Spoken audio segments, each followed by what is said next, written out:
WNST, Towson, Baltimore, and Baltimore Positive. We're positively going to be at Pappas on Friday doing the Maryland Crab Cake Tour presented by the Maryland Lottery. Let yourself play. We're going to be joined by former Oriole Mike Bordick sometime around 1 o'clock. We're going to be doing an earlier version this Friday up in Cockeysville. Leonard Raskin will be with us, Jim Reese from Offutt Kerman, and my friend John Kelly talking about the road race going on through Baltimore. There's always a road race through Breezewood this weekend as Luke and I will be meeting under, I don't know, some fast food sign somewhere there where the Monroeville and 376 sign takes us up to a very familiar place. We'll be at Heinz Field doing the late afternoon game. This guy goes all the way back to the good old days in the original Terrible Towel. He has been a longtime chronicler of all things Steelers. We welcome our defending champion from the Steel City, Ed Bouchette, back on, who's having a better year than the Steelers right now. Ed, I don't even know how your year is going, but I've seen how the Steelers are going. How are you? How are things up there? Is Mr. Rooney making cookies for me for Sunday? Everything's fine. We got a little snow on the ground this morning, and as you pass through Breezewood, you'll probably see a little more there, Nestor, but everything's good here, not so much with the Steelers. Well, let's talk about that. You write columns, you cover the team, you were there when Bradshaw got old and Neil O'Donnell, it was time for him to go. It feels like Ben came, out of the womb, kind of like Brady and kind of like Breeze and these guys that have been around forever.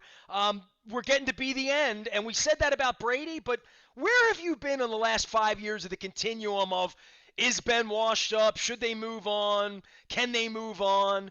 Because from the outside, it feels like he's been there too long. Yeah, I don't think so, Nestor. I believe he wishes probably he didn't come back this year for a lot of reasons. And I don't think it's him. I think it's that offensive line is terrible. It's probably the worst offensive line I've seen them have maybe in forever since I've been around. They get pushed back into Ben. I mean, he had three interceptions, no, 2 interceptions and a fumble the other day. And the one fumble, he was hit from behind. Another interception, he was hit as he threw, and another interception, his receiver ran the wrong route. So this is what he's had to deal with all year long. And I would bet that he wishes he didn't come back. But much of the focus has been on him. To me, hey, look, Najee Harris hasn't gotten any criticism, right? He's doing nothing on the ground, and the reason is he doesn't have the blocking. We had Le'Veon Bell here for about 15 minutes, and we got Villanueva here, right? So if I would have told you Villanueva was back, would you say they're an improved offensive line or not? Because we're wondering here. I mean, they brought him in to be a right tackle and replacing little Zeus that they shipped off, and then Stanley can't get back on the field. The difference is we're 8-3. We're tripping our way into kicking 66-yard field goals, tripping our way into coming back and winning these games. Pittsburgh was 11-0 last year, right? And I think I may have had you on the show right around that time, and we're like, they're not really an 11-0 team. This is an 8-3 team that skipped around as well, using some remnants, some leftovers that Tomlin didn't even want in Pittsburgh anymore. Well, good teams win the close games. I was taught that a long time ago, Nestor. And the Steelers have won their share of close games, and they've lost their share of close games. Cincinnati wasn't one of them, Nestor. They got blown out there as bad as they've been blown out by a team coached by Mike Tomlin. And it really exposed a lot of their weaknesses. Their line, I mentioned, their receivers are just not what they thought they were going to be coming in, other than Deontay Johnson. On defense, they've been decimated. They lost 2/3 of their starting defensive line. Their inside linebackers are terrible. Devin Bush, who had ACL surgery last year, has either not come back from that or just isn't as good as they thought he was going to be. And they were playing without Joe Hayden the past 2 games. And now it looks like TJ Watt may miss this one. Well, the Cincinnati thing was kind of hideous, right? And the Ravens took their share of abuse a couple of weeks ago. We spent the whole offseason, and I know I have you on in the offseason, and we throw around, and everybody buries the Steelers in the offseason, and the Ravens are the Ravens, but Lamar can't win, and the Browns have been the beauty child the last 3 years, and Baker's making his commercials and all that. But the Bengals might be the best team here, right? I mean, as we look at it, you witnessed it the other day. I witnessed it 4 weeks ago. We have a chance the day after Christmas, we play them again. And the Ravens are going into this buzzsaw, right? It's Cleveland, Pittsburgh, Cleveland, Green Bay, Cincinnati. I mean, the Ravens have tough games the rest of the way. But Cincinnati may be the toughest of all in some way, and I don't know that we underestimated them or we just look at the jerseys and say, how can it be? But Joe Burrow, 1-1 overall, despite the injury, looks like the anointed one at this point. Yeah, and I think that was one of the reasons a lot of people were overlooking it was his injury last year, his knee injury. And I just mentioned how Bush hasn't been able to come back. Joe Burrow certainly has. It looked great to me on Sunday, Nestor, the Bengals did, and they have a running game, and they just that coach knows what he's doing. He came out, he knew the Steelers couldn't stop the run, and that's what he gave them. Run, run, run, run, run, run, mixing. I know other than the quarterback, the Ravens don't have the strongest running backs, but the Steelers can make them stronger, I think. Well, that's going to be an interesting matchup in that way because, I mean, the Ravens have had so many different struggles in different ways. The defense struggled until it didn't this week, and the defense was a stronger point. One thing we know is, we have the best kicker in the game, and I don't know about the open end of your stadium and swirling at 7:15 on Sunday night in the dark and, however, you already taught me it's snow on the ground up there. We don't have any of that going on down here. But in regard to the Ravens offense and running the football, 2 years ago, man, they were eating in 2nd and 1, 2nd and 2, 2nd and 3, 6 yards, 8 yards, avoiding third down altogether. It's a whole different game around here with no Marshall Yanda, with no Ronnie Stanley. You talk about, you're singing the blues about the offensive line up there. Down here, we're not running the football, and I don't know where that's coming from. They tried Le'Veon Bell, Devontae Freeman, Latavius Murray, all these 30-somethings into this. They've been in 2nd and 9 and 2nd and 15, and that's where they've been, and that's meant extra work for Sam Cook around here that he wasn't getting 2 years ago. Yeah, it'll be maybe a battle of a team that can't run against a team that can't stop the run. That'll be interesting, and the Steelers can't run either. They made a big splash. Art Mooney came out and said in January they need to improve their running game, and they just haven't. They were last year. They're near last now, and that's been a problem. I mentioned how a lot of people are, putting all the blame on Ben Roethlisberger. He has no running game. Without a running game, it's all on his shoulders, and that line, he's, again, the quickest release in the NFL because that line can't hold anybody out. Give me a little primer on Tomlin and the top of the organization because it's been a long time since rock bottom happened, right? So if this is rock bottom, they get their butts kicked by the Bengals. We come in and beat them, and they fall down the mountain and end the season with 5 or 6 wins or whatever. What does it mean for? What does it look like to get rid of Ben Roethlisberger and rebuild this thing? Because Ben's been around since like Bettis, right? Like Hines Ward, guys that have been gone for a decade, literally. He's been a part of this. There's going to be a reckoning, I guess, in the offseason, and you see this coming. I mean, Ben's not forever, and the ending isn't going to be the same as it was for the Bucs with a parade out of Detroit, right? Yeah, and if anybody thinks a quarterback's going to come in here and turn things around in 2022, they're sadly mistaken, Nestor. They have a major rebuild. The line, like I mentioned, they have 2 receivers, Deontay Johnson and Chase Claypool, and I'm not so sure about Claypool. He's really taken some steps backward this year. Pat Freiermuth is a good tight end. They have nobody else after that. They do have the running back in Najee Harris. On defense, Cam Hayward is a great player. He'll be 33 next year. Stephon Tuitt is mysteriously on the injured reserve list all season. Who knows what's going to become of him? like I said, those inside linebackers, they need to find somebody there. They have no depth at outside linebacker, or they have two good starters. Joe Hayden's gone. Terrell Edmonds is gone.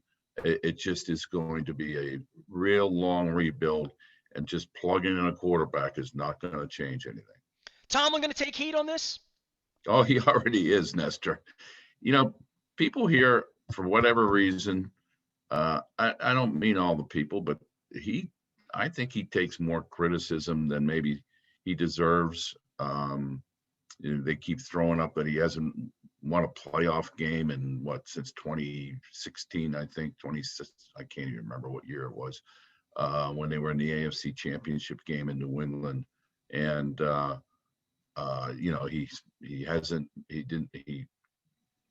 was run out of the playoffs last year at home by Cleveland.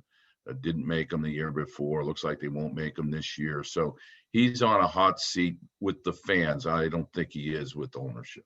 When's the last time he had a really good team in your mind that you felt like offense, defense, three phases of the game? I always feel like they lack, whether it was the secondary a couple of years ago. And I'm not saying the Ravens don't lack, because the Ravens have problems as well. But I always feel like with the Steelers, there's the uniforms that come in, and that sort of represents what it represents. But the actual players on the field, I feel like the Shazier thing. And by the way, I got his book sitting here, and he's coming on the show next week. I feel like things haven't been, to some degree, sort of the same sense.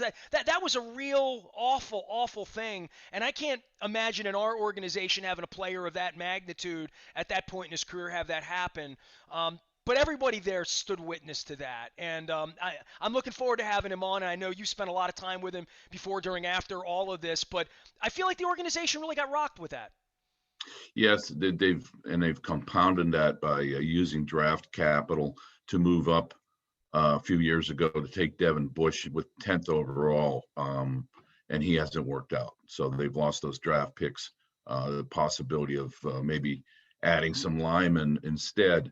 2016 and 2017, they were pretty good. 2016, they got surprised at home after getting a bye by Jacksonville in the playoffs.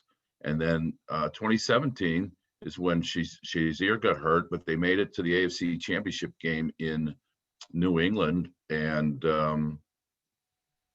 Le'Veon Bell got hurt early in that game. He was actually hurt going into it. He had a groin injury, left early in the half, and they weren't in the game after that. Ed Bouchette is here. He has covered all things Steelers for a long time. He will be at the Confluence on Sunday afternoon for another Ravens-Steelers matchup. Still around town, we have the picture of Ray Lewis with his knee on Ben Roethlisberger from like 2005 or so. It was like a long time ago. For this transition, and I guess Ben, will Mason Rudolph be playing at the end of this year, or is it like, what do you foresee happening over the next 5 or 6 weeks? Other than, I think you're a believer that the Steelers can't make the playoffs, right? Yeah, I don't think so. In fact, I said 5-11-1 is not out of the question. You mentioned the tough schedule the Ravens have. The Steelers have an equally tough one. They have to go to Kansas City. They play the Titans now. Who knows what the Titans are going to be? They play Baltimore twice. And they have to go to Minnesota, or they play Minnesota here. They play at Minnesota. Sorry. So that is not, the way they're playing right now. They may not win a game, other than the January game against Cleveland here might be the one possibility. But I don't think they're going to be favored in any other one other than maybe that Cleveland game. And I guess for the division and all, you mentioned Cleveland. Any thoughts on what's going on? I mean, that's the scenario of the last couple of years where they've drafted, they got good players. I mean, seeing Conklin's leg give out on him the other day. I mean, Odell Beckham Jr., they're still chasing those kind of ghosts and all that going on there. Stuff that the Steelers don't do generally, chasing these beauty prizes. Cleveland's been doing this forever, and they feel like it's a 1 and 1A for them and the Steelers as far as who's at the bottom, because I think Cleveland's falling apart too. Well, they're certainly not doing what a lot of people expected them to do, and especially them. I think their egos have gotten ahead of their success. They every year they seem to be stamped as the next great team, and they falter. They didn't falter last year when they beat the Steelers in that playoff game, but after that, boom, bupkis. So yeah, they've been. I'm sure that they've been a disappointment to themselves and to their fans. Do you like this late-loaded schedule thing? I mean, it sounds great on paper. Now that we're here, it's not that it doesn't sound great, but it's certainly the stakes get very, very high when the Ravens are playing Cleveland, Pittsburgh, Cleveland, and Cleveland's got a bye. I mean, Cleveland's got Baltimore on the schedule at this time of the year where everybody's banged up, everybody's got bruises and injuries. I think the league thought this through long and hard about how they wanted to do it. I don't know if it's going to play out that way. I sort of like it in theory, but I would rather see one early, one late to get two different vibes on it than having all of this packed in around the holidays for all these teams. Yeah, the Steelers played Cincinnati relatively early, and that's been it. This is the latest they've waited to play the Ravens. They've in their first game. They've never played them in December in their first game. This is the first time, and it could make it more exciting, but it also maybe penalizes somebody that gets off to a good or bad start, a good start early in the year. And falters a little bit and are weaker. Like if you lost your quarterback or something, you'd lost that opportunity to go head to head, let's say with the Ravens, when both teams were at their strength. And, the Steelers certainly won't be at their strength when they play them this week, because like I said, it looks like maybe TJ Watt won't be there. Who knows about Joe Hayden? And, without Watt, forget about it. Well, best player on the team, Watt still, or Hayward? Him and Cam Hayward would be neck and neck for me.